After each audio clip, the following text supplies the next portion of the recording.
வணக்கம். தமிழ் ஃபுட் கார்னரில் உடம்புக்கு குளிர்ச்சி தரக்கூடிய 2 விதமான கீரை சூப் பண்ண போகிறோம். ரெண்டுமே டேஸ்ட் ரொம்ப சூப்பராக இருக்கும். அதே சமயம் ரொம்ப ஹெல்த்தியும் கூட. இப்போ எப்படி பண்ணுறதுன்னு பார்க்கலாம். இது வரைக்கும் தமிழ் ஃபுட் கார்னர் சேனலை சப்ஸ்கிரைப் பண்ணாதவங்க சப்ஸ்கிரைப் பண்ணிக்கங்க. ஒரு சின்ன கட்டு அரைக்கீரையை க்ளீன் பண்ணி வச்சுருக்கேன். கீரையை இலையை மட்டும் தனியாக எடுக்காமல் இந்த கொஞ்சம் கொஞ்சம் பெரிய பெரிய காம்பாக இருக்குது பார்த்தீங்களா, அதோடையே நீங்கள் சேர்த்து எடுத்து வச்சுக்கலாம். இந்த சூப் 3 பேர் குடிக்கிறதுக்கு சரியாக இருக்கும். கீரை கொஞ்சம் பெருசு பெருசாக இருக்கிறதுனால இதை கட் பண்ணிக்கலாம். இந்த கீரையை கொஞ்சம் கொஞ்சமாக எடுத்து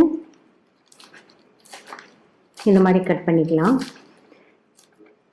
ஒவ்வொரு அரைக்கீரை நல்ல பொடி இலையாக இருக்கும்.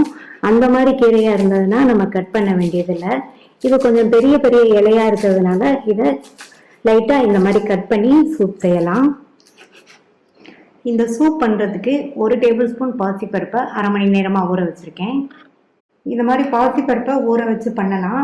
அல்லது நீங்கள் சாம்பாருக்கு பருப்பு வேக வச்சிங்கன்னா அந்த பருப்பு தண்ணியை ஒரு 1/4 கப் எடுத்து வச்சுட்டு அதை சேர்த்து சூப் பண்ணலாம். இந்த சாஸ்பேனில் 2.5 கப் தண்ணி சேர்க்குறேன்.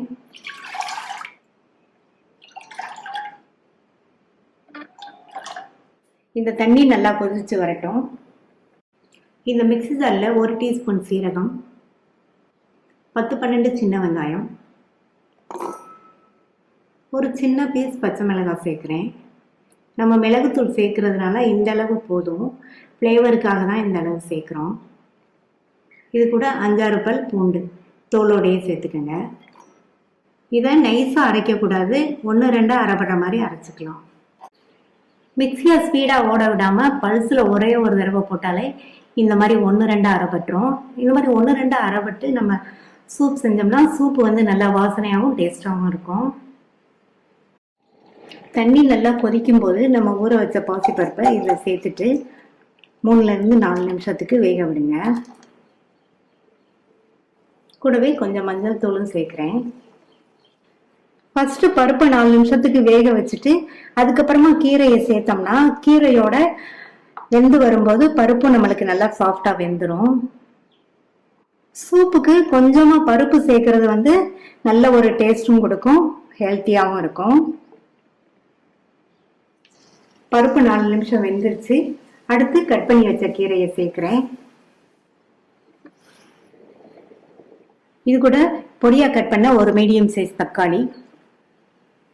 நம்ம இப்போ 1-2 அரைச்ச அந்த கலவையை சேர்க்கலாம். நல்லா மிக்ஸ் பண்ணி விட்டுருங்க.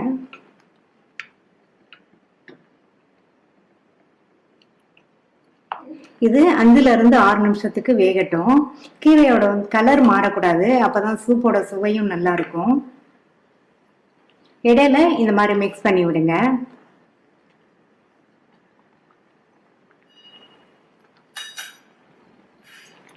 ஒரு தடவை கலந்து விட்டுலாம். சூப் வெந்துட்டு இருக்கும்போது ஸ்டவ் மீடியம் ஃப்ளேம்லேயே இருக்கட்டும். மீடியம் ஃப்ளேமில் 6 நிமிஷமாக கொதிச்சு நம்மளுடைய சூப் தயாராகிடுச்சு. இப்போ இதை வடிகட்டிடலாம். ஒரு பாத்திரம் மேலே வடிகட்டி வச்சுருக்கேன். சூப்பை வடிகட்டிடலாம்.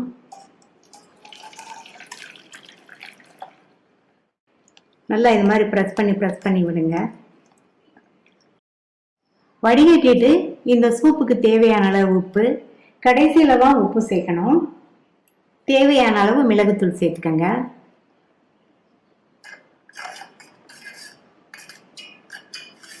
நல்லா மிக்ஸ் பண்ணியாச்சு. சர்வ் பண்ணிடலாம்.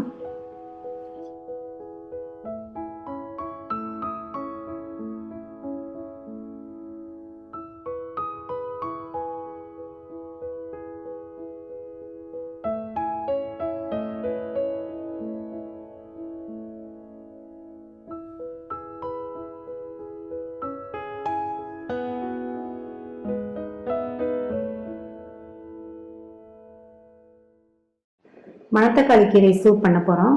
மணத்தக்காளி கீரையை வாஷ் பண்ணிவிட்டு 2 கைப்பிடி அளவுக்கு இந்த மாதிரி பொடி பொடியாக கட் பண்ணி வச்சுருக்கேன். இதை மணத்தக்காளி கீரை சூப்புன்னு சொல்லலாம், மணத்தக்காளி கீரை சாறுன்னு சொல்லலாம். இந்த சூப்புக்கு கழநீரும் தேங்காய் பாலும் முக்கியமானது. அரிசியை நல்லா வாஷ் பண்ணிட்டு 15 நிமிஷமா ஊற வச்சு 2 கப் அளவுக்கு கழுநீர் எடுத்து வச்சிருக்கேன். இந்த சூப்பில் சேர்க்கறதுக்கு 1 கப் தேங்காய் பால் எடுத்து வச்சுருக்கேன். கீரை வந்து கொஞ்சம் கசப்பு தன்மையாக இருக்கிறதுனால இந்த சூப்புக்கு வந்து தேங்காய் பால் வந்து ரொம்ப முக்கியம். தேங்காய் பால் சேர்த்து செய்யும்போது ரொம்பவே சூப்பராக இருக்கும். 1 கப் தேங்காய் துண்டுகளை 3/4 கப்பு தண்ணி சேர்த்து ஒரே பாலாக எடுத்து வச்சுருக்கேன். இந்த சாஸ்பேனில் 2 டீஸ்பூன் மட்டும் நல்லெண்ணெய் சேர்த்துக்கங்க. எண்ணெய் சூடாயிடுச்சு. இதில் 5-6 வெந்தயம் சேர்த்துக்கங்க. வெந்தயம் பொரிஞ்சதும் 1/2 டீஸ்பூன் சீரகம், 10-12 சின்ன வெங்காயத்தை கட் பண்ணி சேர்க்குறேன். இந்த சூப்புக்கு கூடுமான அளவு சின்ன வெங்காயம் சேர்த்துக்கங்க, அப்போ தான் நல்லாயிருக்கும், உடம்புக்கும் நல்லது. கூடவே 2 காஞ்ச மிளகாய், 4 பல் பூண்டை தட்டி சேர்க்குறேன். இது கூட ஒரு சின்ன சைஸ் தக்காளியை கட் பண்ணி சேர்த்துட்டு, தக்காளி இந்த அளவு சேர்த்துக்கங்க போதும். நிறைய சேர்த்துட்டோம்னா சூப் வந்து குடிக்கும்போது புளிப்பாக இருக்கும். எல்லாத்தையும் லைட்டாக வதக்கிட்டு கீரையை சேர்த்துக்கலாம்.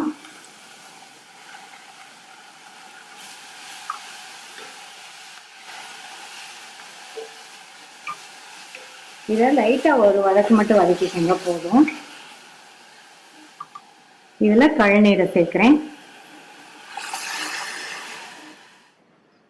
அடுத்து 5-6 மிளகை வந்து 1-2 தட்டி சேர்க்குறேன். 2 பிஞ்ச் மஞ்சள் தூள், நல்லா மிக்ஸ் பண்ணி விட்டாச்சு. சூப்புக்கு வந்து நான் உப்பு கீரை வெந்ததுக்கு அப்புறம் தான் சேர்க்க போகிறேன். தண்ணி கொதிக்க ஆரம்பிச்சிருச்சு. ஸ்டவ்வை வந்து மீடியம் ஃப்ளேமில் வச்சுருங்க. கீரை சாஃப்டாக வெந்து வரட்டும். 5 நிமிஷமாச்சு. கீரை எல்லாம் நல்லா சாஃப்டாக வெந்துருச்சு. இதுக்கு தேவையான அளவு உப்பு சேர்த்துட்டு நல்லா கலந்து விட்டுருங்க. சேர்த்த உப்பெல்லாம் நல்லா கரையட்டும், ஏன்னா நம்ம கல் உப்பு சேர்த்துருக்கோம். உப்பு கரைஞ்சதும் ஸ்டவ் ஆஃப் பண்ணிடுங்க. ஆஃப் பண்ணிட்டு தேங்காய் பாலை சேர்த்துக்கலாம்.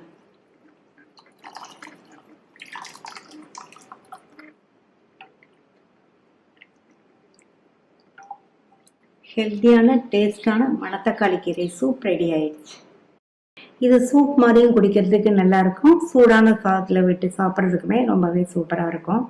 ட்ரை பண்ணி பார்த்துட்டு உங்கள் கமெண்ட்ஸை சொல்லுங்கள். தேங்க்யூ.